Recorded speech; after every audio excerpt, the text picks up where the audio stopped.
If I may give one final paragraph of advice, do not burn yourselves out.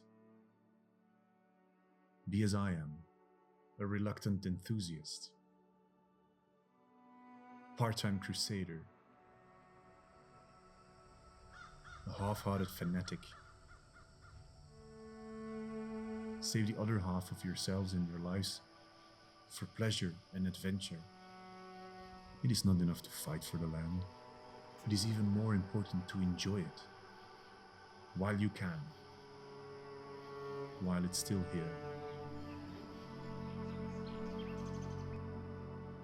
So get out there and hunt and fish and mess around with your friends. Ramble out yonder and explore the forests. Climb the mountains, bag the peaks, run the rivers. Breathe deep of that yet sweet and lucid air. Sit quietly for a while and contemplate the precious stillness.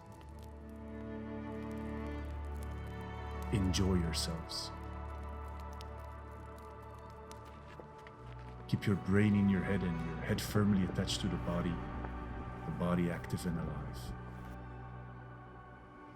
And I promise you this much.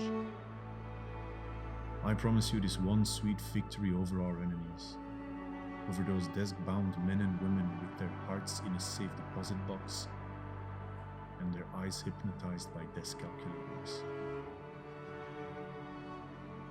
I promise you this. You will outlive the bastards.